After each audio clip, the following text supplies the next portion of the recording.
Quelqu'un peut être envoûté au point de croire qu'il est sorcier. Mais ce n'est pas la sorcellerie. Pendant que vous dormez, dans le songe, on peut t'envoûter. On peut envoûter dans un songe.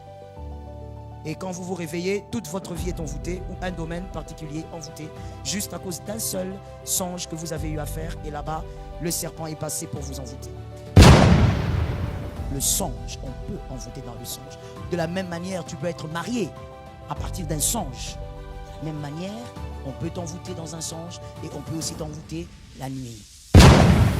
Des choses que tu ne connais pas, c'est balade la nuit. Les choses que tu ne connais pas, œuvrent la nuit. Parce que pendant que toi tu ronfles, les flèches sont lancées. Il ne faut pas croire qu'on aura pitié de toi. Le monde des ténèbres n'a pas de pitié. Et je vais donner une autre phrase que tu vas garder pour tes enfants. Le monde des ténèbres n'a pas de repos. Tu ne sais pas ce qu'il y a derrière le dos de celui qui est juste à tes côtés. Alors tu as tout intérêt, pendant qu'on lance les flèches la nuit, tu n'as pas l'âge d'un bébé, mon frère, prie.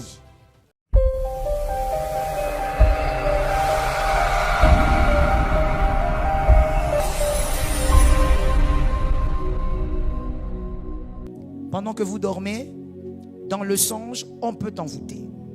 On peut envoûter dans un songe.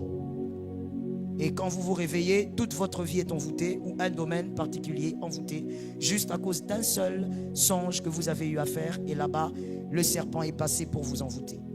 Deuxièmement, pendant l'éveil.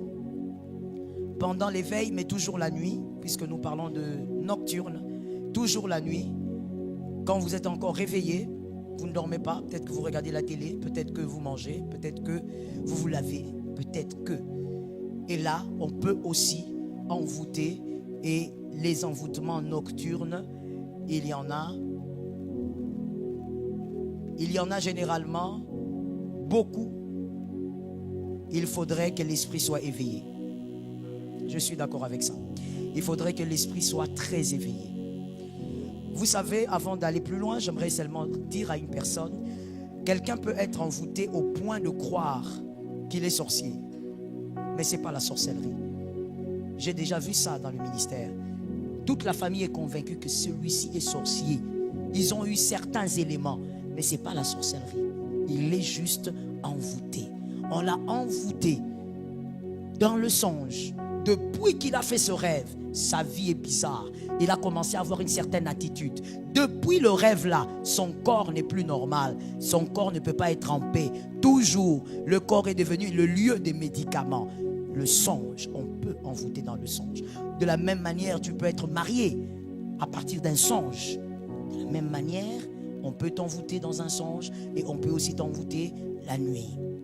La nuit est un mystère. Comme le jour aussi est un mystère. Chacun est un mystère. Chez les femmes, j'avais essayé d'expliquer ça. Mais je veux le dire, je vais en parler aujourd'hui de manière globale. Parlons un peu du mystère de la nuit. Selon les Écritures. Psaume 91, 5. Psaume 91, 5. Le mystère de la nuit. Je t'ai dit que le jour aussi a ses mystères, mais parlons de la nuit puisque c'est l'envoûtement nocturne. Psaume 91, 5. Tu ne craindras ni les terreurs de la nuit. Moi aussi je dis amen, frère. Parce que ça c'est la parole de papa, c'est pas la parole d'un grand-père fatigué. C'est papa qui a parlé. Donc j'ai dit aussi amen, ça tombe sur 3 générations. Tu ne craindras ni les terreurs, pluriel, singulier, pluriel. C'est-à-dire que, écrivez s'il vous plaît, petit 1, nous parlons des mystères de la nuit. Petit 1, la nuit a plusieurs terreurs. Dans d'autres versions, on dit les dangers de la nuit. Donc la nuit a plusieurs dangers. Plusieurs types de dangers. Dans d'autres versions, épouvantes. La nuit a plusieurs épouvantes. Des choses que tu ne connais pas, c'est balade la nuit. Les choses que tu ne connais pas, œuvrent la nuit. On a dit dans toutes les versions, malgré les changements des mots, on utilise toujours un mot qui veut dire peur. Mais ça, c'est pas la peur, ça c'est au-delà de la peur. La terreur, c'est au-delà de la peur. Et on utilise toujours un mot qui veut dire une peur extrême. Donc, ce sont des choses que tu ne vas pas vaincre sans Jésus. Ça se balade quand? La nuit. Soyons vigilants spirituellement. L'écriture continue. Ni la flèche qui vole, petit 2. Si la flèche vole le jour, c'est qu'il a été lancé. Merci. J'aime le campus de ma campagne parce que les hommes et les femmes sont intelligents. Deuxième mystère de la nuit. Si la flèche vole le jour, c'est qu'il a été lancé la nuit. Entre guillemets, pour ceux qui écrivent, la nuit, c'est l'instant où les flèches sont lancées. La nuit. L'écriture dit, le jour, il vole. C'est-à-dire, la journée, il localise celui sur qui a été lancée la flèche. Le jour, on te cherche. La flèche là, des familles te cherchent. C'est le jour que la flèche te cherche, pas la nuit. Parce que la nuit, la flèche est lancée. La nuit, c'est le moment où les flèches sont lancées. Je pose la question, pendant qu'on lance, toi, tu fais quoi? Cette nuit, j'ai été béni, j'ai prié. J'ai prié. À partir de minuit, j'ai commencé la prière. Et pendant que je priais, j'ai mis une oreille ici pour écouter. Et j'ai entendu mon fils Lucien en train de prier. Et tu étais secondé par une deuxième personne vers 2 heures. C'était qui? Stéphane. Stéphane there? C'est toi qui étais là? All right. Je n'ai pas reconnu ta voix. Vers 2 heures du matin, je crois que c'est là que j'ai entendu une deuxième voix. J'ai été béni parce que ils ont prié. Il n'était qu'à 2, hein? Mais ils ont prié comme s'ils étaient à 10. La nuit, c'est comme ça qu'il faut prier. Stéphane, tu as capté? Oui. La nuit, on ne badine pas. Parce que pendant que toi tu ronfles, les flèches sont lancées.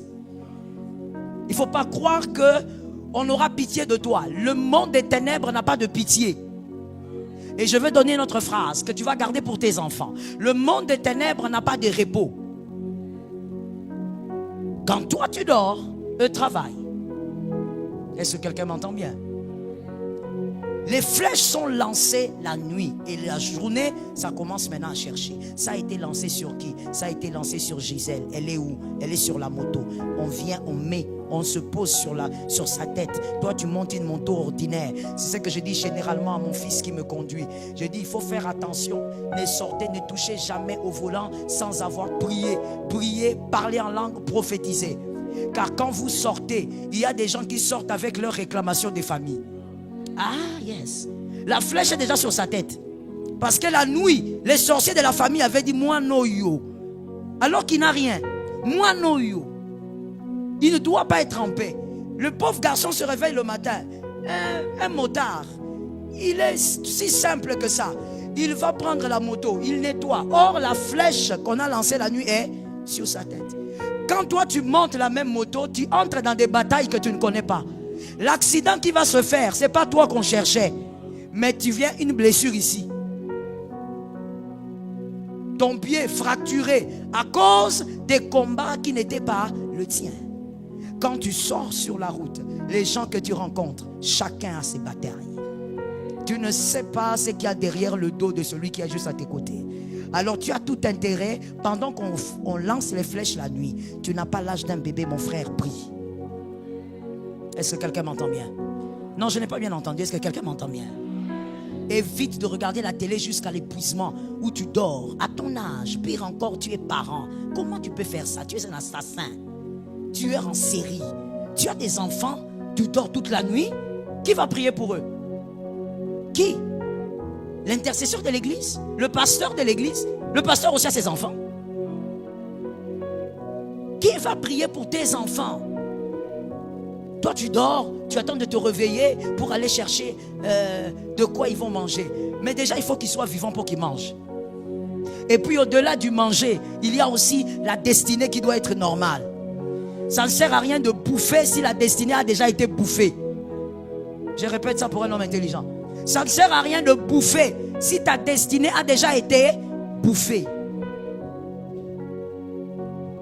Localise-moi un autre, dis-lui, prie la nuit. Les intercesseurs, je ne sais même pas pourquoi vous n'êtes pas là la nuit. Vous faites quoi? Pendant les moments ici, vraiment, surtout les moments qui traversent notre pays, il faut que je vous cherche. Vous n'avez pas honte. Je ne dois pas vous chercher. Vous-même, vous devez finir ici. Vous n'avez pas l'appel de la nation. La nation ne vous appelle pas. La flèche qui vole le jour est lancée la nuit. Deuxième mystère de la nuit. N'est-ce pas? Troisième, selon l'Écriture.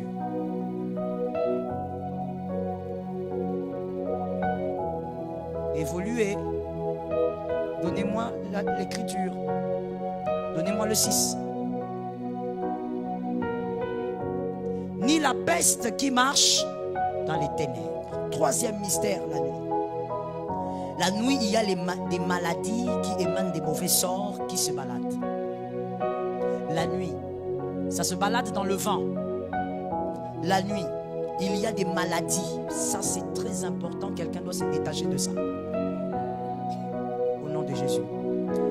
Il y a des maladies qui émanent des mauvais sorts, qui émanent des rituels sataniques, qui émanent des incantations, qui se baladent la nuit dans le vent. Donc j'étais bien. Quand je suis parti, j'ai causé un peu avec le voisin. Je suis rentré, je ne comprends pas. La tête commence à cogner fort. Qui a déjà appris la mort de quelqu'un et les gens dire il avait juste mal à la tête et puis il est tombé? Déjà, hein? D'accord. Qui a déjà appris? Il était bien, il marchait et puis crise cardiaque. Oui ou non? J'ai besoin des réponses. C'est un enseignement. Vous avez déjà vécu ça ou entendu? Ok. Toute crise cardiaque n'est pas crise cardiaque. On a touché à quelque chose dans son cœur là. On a touché. Vous savez, il y a quelque chose que la science, et là ça nous démontre encore comment est-ce que c'est Dieu qui est le maître de la science. C'est Dieu qui a donné l'intelligence aux hommes, c'est lui le maître de la science. Les scientifiques disent ceci, les médecins surtout, qu'une maladie qui se manifeste, c'était déjà annoncé.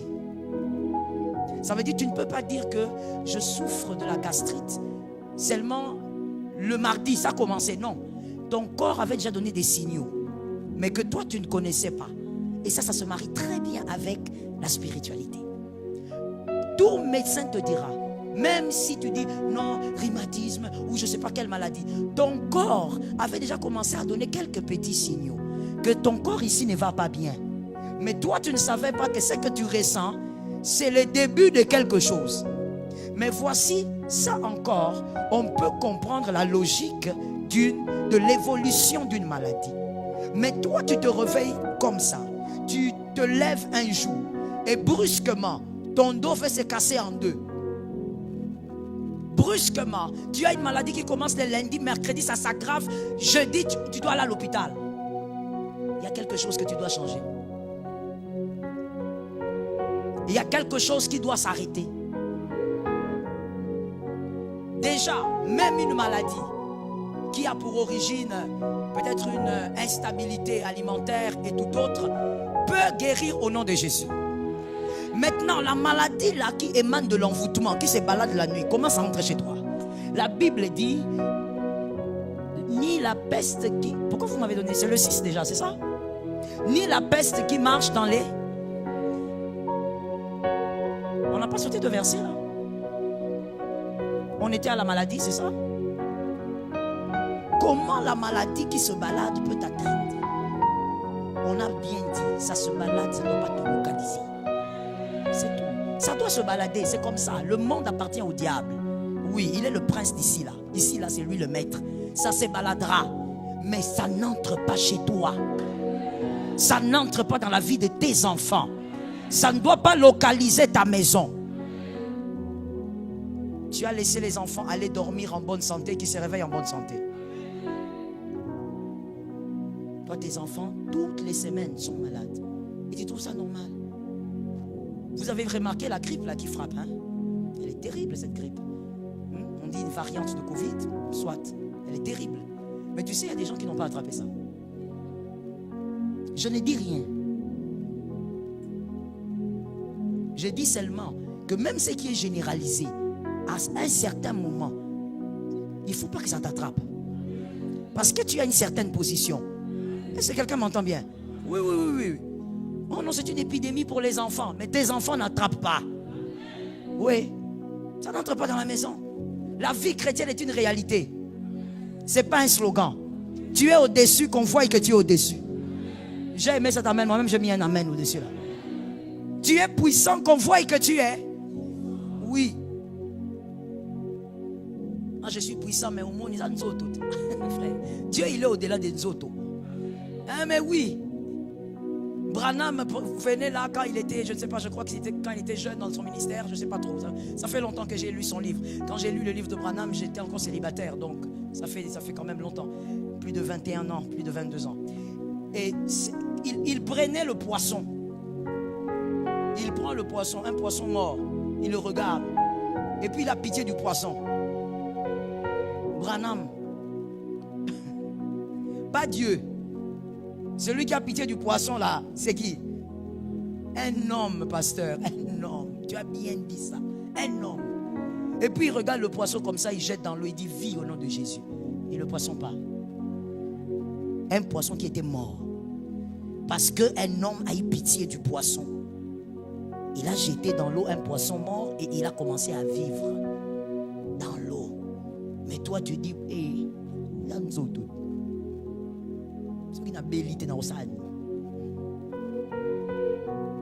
Je crois qu'il y a un problème de la connaissance de soi et de Dieu. Jésus n'est pas un homme. Tu peux vivre sans maladie. Oui, oui, oui, oui. Il y a des hommes de Dieu qui le prêchent bien. La plupart d'entre eux sont américains et moi j'y crois. Je crois que quelqu'un peut décider avec Jésus de vivre sans maladie. Ça dépend de la foi. Quelqu'un va me dire, mais pasteur, on fait comment maintenant pour arriver là? La foi. Tu vois, comme je te donne l'exemple du poisson, c'est pour te parler de la foi d'un homme, au fait. La foi. Il a une foi que toi, tu n'as pas. Toi-même, quand on te dit ici, on va vaincre la guerre, tu me regardes seulement. Tu dis, bon, Mamaloba. C'est une question de foi. Ceux qui vivent ces choses ont une foi que tu n'as pas. Voilà pourquoi ils le vivent. Il te dira, j'ai fait autant d'années, 40 ans, je ne tombe pas malade, je ne prends rien. C'est la foi. La nuit, il y a des maladies qui émanent des mauvais sorts, qui rampent, qui se baladent dans le vent. Que cela ne soit pas ta part. 40e point. 4e. Ni la contagion qui frappe en plein midi. Notons ça s'il vous plaît, je passe rapidement. Midi est une porte, comme minuit. Midi, minuit, l'aurore. 3 portes du temps chaque jour et cela ne rate pas. Car cela a été établi ainsi par le Créateur du ciel et de la terre. Midi est une porte. Évidemment, midi, quand c'est midi là où vous êtes. Quand c'est midi en Chine, la porte est ouverte. Quand c'est midi au Cameroun, la porte est ouverte. Quand c'est midi en RDC, la porte s'ouvre. Midi, minuit, ainsi que l'aurore. Et nous voyons des vaillants comme David comprendre le mystère de ce temps et demander des choses seulement selon ce temps-là. David a eu une identité, Jacob aussi. Jacob a eu une identité changée à l'aurore. Il a attendu que ça soit l'aurore. Et l'ange d'ailleurs a même dit, il a dit, il faut me laisser partir maintenant. Parce que si je ne vais pas partir maintenant, c'est compliqué. Maintenant là, tu dois me laisser partir. La vérité, c'est que la porte spirituelle, elle est ouverte, sinon elle serait ferme. Et ce sont des principes spirituels. Ça ne veut pas dire que l'ange est faible devant la porte là. Non, ça veut dire que Dieu est un Dieu de principe. Quand il dit, il ouvre, ça reste ouvert. Quand il ferme, ça se ferme. Est-ce que quelqu'un m'entend? Et donc, retenez ça très bien. Comprenez aussi pour vos enfants et pour votre famille, lorsqu'il est midi, on n'est pas là en train de ricaner, de rire inutilement. On déclare une parole sur les esprits qui entrent et qui sortent. Lorsqu'il est minuit, on déclare une parole sur les esprits qui entrent et qui sortent.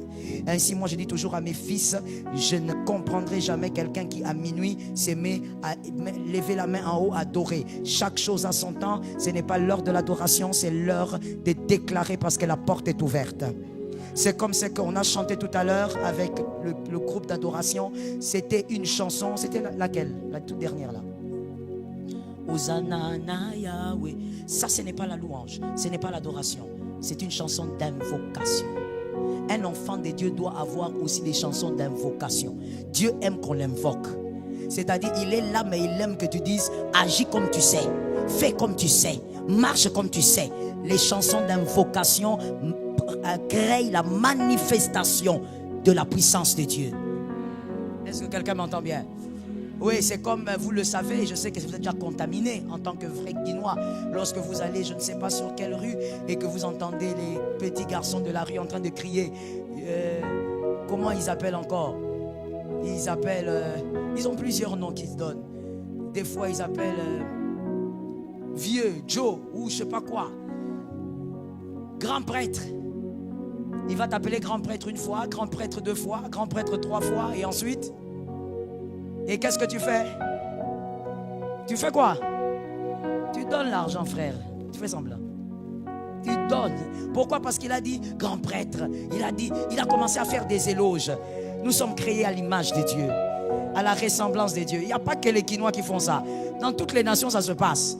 Oui, qu'on ne te trompe pas. Dans toutes les nations, quand on commence à faire des éloges à quelqu'un, la personne réagit aux éloges. On a été créé à l'image de Dieu. C'est lui le maître de cette chose-là. Quand nous, on fait une chanson d'invocation, tu l'invoques, il commence à faire.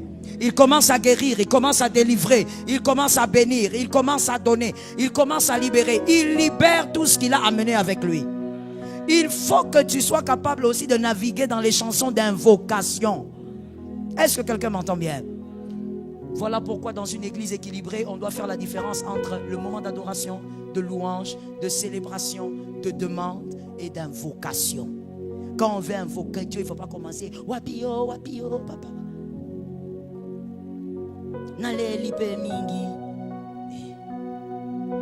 Mais c'est par rapport à quoi que oleli mingi au fait? Comment tu sais qu'oleli mingi? C'est par rapport à ta fatigue. Mais Dieu n'exauce pas à cause de ça. Dieu exauce la foi. Dieu n'exauce pas les larmes. Voilà pourquoi il n'y a pas 2 livres dans la Bible qui se nomment Lamentation. Un seul. On n'a pas besoin de lamentation. Dieu répond par la foi. C'est la seule chose qui amène Dieu à une réponse. Est-ce que quelqu'un me capte bien? Quand on élève une chanson d'invocation, comprends que ici, il faut que tu entres bien dedans, parce que l'Éternel va libérer tout ce qu'il a. Il aime être loué, il aime être invoqué. Ainsi, la gloire se manifeste dans la louange, et c'est le même principe. Manifestation de gloire parce qu'il est loué, parce qu'il est élevé. Parce que tu ne lèves pas un pays, mais c'est lui que tu élèves. Tu ne lèves pas de l'argent, mais c'est lui que tu élèves. Que Dieu te donne la victoire au nom de Jésus. 40e point.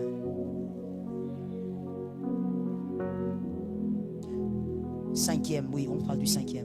Parlons de... Oui, allons-y. 5e, Exode 12, 29. Exode 12, 29. Ce qui se passe la nuit. Exode 12, 29. Au milieu de la nuit. Le milieu de la nuit, c'est quoi, s'il vous plaît? Merci, c'est bien de le dire bien. Comme ça, on retient une fois et je ne me fais pas répéter quand il est minuit ou que vous soyez, que Dieu vous accorde une onction et que vous fassiez ce que vous devez faire. Tu n'es pas là à minuit en train de chuchoter.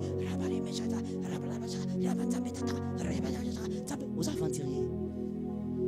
On ne blague pas. Si on va demander à ceux qui sont au front que pendant la guerre là, vous réagissez. Vous êtes là, un peu timoré en train de regarder. Non. Chaque saison, sa réaction. Chaque moment, sa réaction. Le temps d'adoration, là, tu peux chuchoter, tu peux même te taire. Parce que l'adoration, c'est aussi la contemplation. On peut même ne rien dire. On a la bouche fermée, mais on adore gravement. Et on reçoit des révélations extraordinaires. Mais pendant qu'il faut aller en guerre, on ouvre la bouche. Est-ce que vous m'entendez bien, les intercesseurs? On ouvre la bouche et on fait les choses sérieusement. Au milieu de la nuit, l'Éternel frappa tous les premiers Pourquoi Dieu frappe au milieu de la nuit et l'Égypte? Parce que c'est l'une des portes que lui-même a ouvertes. Comme il devait frapper la nuit, il devait donc entrer par l'une des portes que lui-même avait établies. Il ne pouvait pas venir à autre moment. Il a respecté ce que lui-même a établi. Ça ressemble aussi un peu aux enfants. Selon le Seigneur, selon ce qui est convenable, les enfants doivent naître d'une mère. Les enfants doivent naître d'une mère. Les enfants ne doivent pas naître d'un transgenre, d'un homme qui gonfle le ventre. Non. Selon Dieu, bébé, sémence, matrice. Et bébé arrive. On ne sait pas, non, on a mis là-bas, maintenant on va prendre, on va mettre dans le ventre de cet homme-là, et puis le ventre commence à gonfler de l'homme, et puis on fait une césarienne. C'est monstrueux. Les normes de Dieu. Même quand il voulait frapper l'Égypte, il n'est pas venu à n'importe quelle heure de la nuit. Il a attendu la porte que lui-même avait établie, qu'elle s'ouvre, et il a commencé à frapper. C'est pour te dire aussi que, c'est le point 6, n'est-ce pas?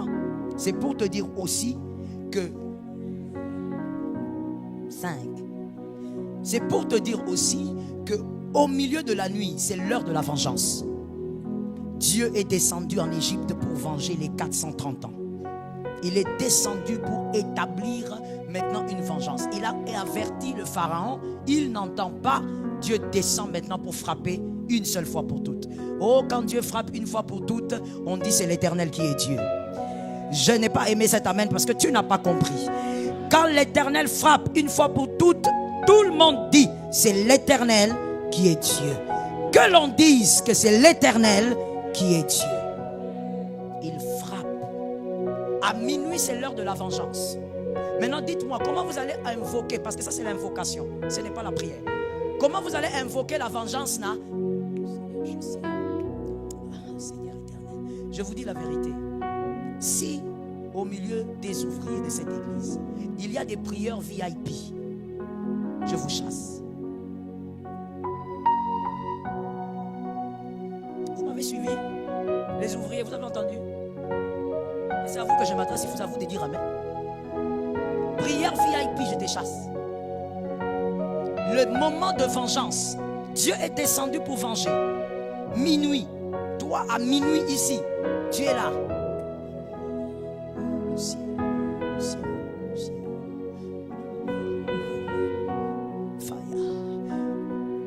Vous riez, mais moi j'ai déjà vu mes fils ici. Je sais de quoi je parle. Peut-être pour toi, quand tu m'entends parler, tu as l'impression que, oh pasteur, mais ils se connaissent comme ils sont là, ils savent. Ils prient comme ça. Tu verras un en train de prier, tu vas croire qu'il a une vision. Il est là. Alléluia. Tu crois que tu es Renard Bonke? Même Renard Bonke, pour qu'il soit Renard Bonke, il a prié. Toi, tu joues avec la prière. Minuit, c'est l'heure de la vengeance. Tu réclames, tu dis Seigneur, c'est l'heure de la vengeance. Je n'appelle pas un esprit, j'appelle l'Éternel des armées. À toi maintenant d'établir la justice. Que l'Éternel nous aide. 6. Juge 16, 3. Juge 16, 3. Juge 16, 3. 6e réalité sur minuit ou la nuit. Samson demeura couché jusqu'à... Là on a écrit clairement. Peut-être que tu vas, dans d'autres versions, tu ne vas pas comprendre. On t'a mis ça net. Jusqu'à minuit. Et on a répété encore. Vers minuit. Il se lève. Samson. Tu entends l'heure des Samson. Tu entends? C'est ça l'heure des Samson. L'heure des vaillants. L'heure des gardiens de la ville. Moi aussi j'ai dit amen, ma soeur dessus. L'heure des gardiens des familles. L'heure de ceux qui ont la charge spirituelle d'une famille.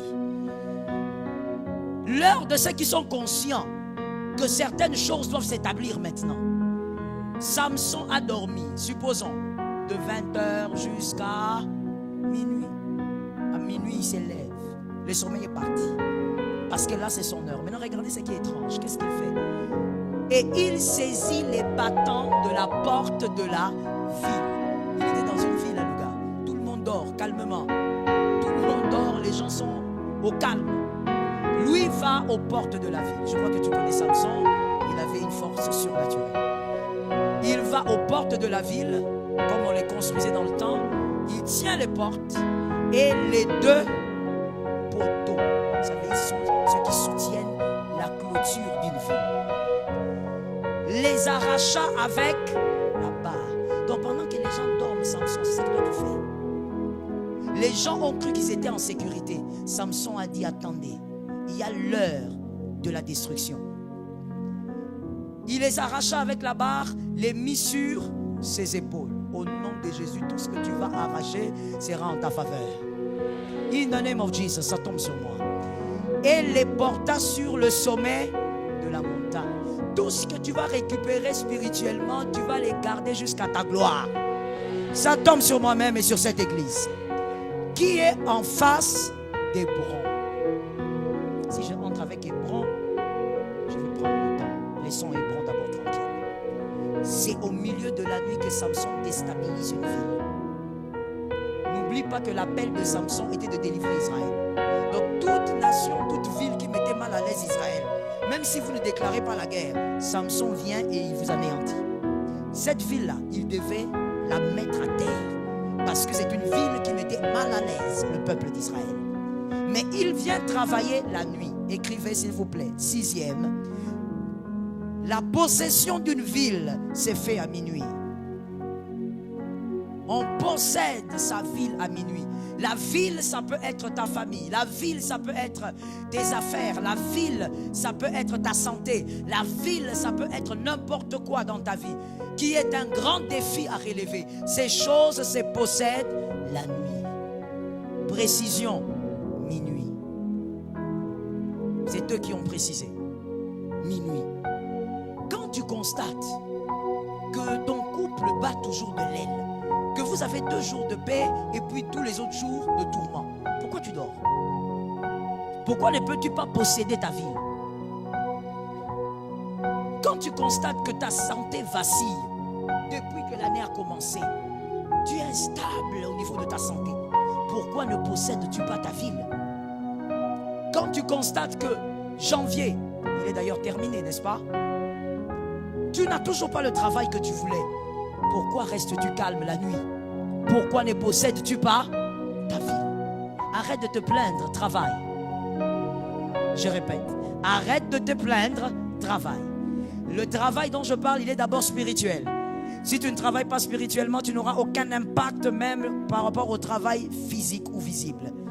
Travaille spirituellement. À minuit, à partir d'aujourd'hui, chasse un peu ce sommeil-là, il n'est pas normal. Yes. C'est comme quelqu'un qui mange, qui est rassasié, mais qui veut encore manger. Ce n'est plus normal. Parce que tu vas même pécher. C'est la gloutonnerie. Le sommeil est une bénédiction. Le sommeil, c'est bien. Ça fait croître votre cerveau. Ça nourrit votre cerveau. Mais lorsque ce sommeil devient un problème, alors il faut s'en débarrasser un peu. Il faut mettre de l'ordre dans le sommeil. Est-ce que quelqu'un me capte? Il faut mettre de l'ordre. Laisse-moi te parler un peu de quelque chose qui m'est venu à l'esprit. Imagine-toi, des fois, nous, les chrétiens, on s'en fout un peu. On dit, bon, on va dormir, c'est la nuit, on est fatigué, on a beaucoup travaillé, avec tout le stress qu'on a. Mais tu sais que les sorciers, par exemple, lorsqu'ils vont envoûter au milieu de la nuit, ils prennent un risque. Mais je ne sais même plus, je ne sais pas s'ils calculent ces risques. Ils laissent le corps y part. Est-ce que vous avez déjà réfléchi à ce risque-là? Quel risque? Il laisse le corps, il part. Et des fois même il va loin. Il y a des gens qui n'aiment pas leur vie. Il y a des gens. Mais c'est pour seulement te dire, regarde comment les hommes du monde prennent au sérieux ce qu'ils font. Regarde. Des fois même le fameux sorcier là, il est bizarre, il vit façon, il nage dans la pauvreté. Mais regarde combien il prend son travail au sérieux. À minuit, il sort. Il fait son voyage astral. Il est parti. Toi, tu es à côté de lui aussi, tu dors, tu ronfles. Lui, il est allé. Il va aller à Chicago, il revient. C'est vrai que spirituellement, la distance ne compte pas, mais quand même, tu laisses le corps reste. Et quand le corps reste, il suffit d'une erreur. Hein? Il suffit d'une erreur. Soit il meurt, soit il se retrouve ailleurs avec un corps tout nu. Oui, oui. Il suffit d'une petite erreur. Il y a malheureusement certaines personnes, parlons seulement de chez nous parce que ce qu'on ne maîtrise pas, on ne s'hasarde pas d'en parler. Il y a certaines personnes dans notre capitale ici qui sont mortes à cause de ça. Un voyage astral mal géré.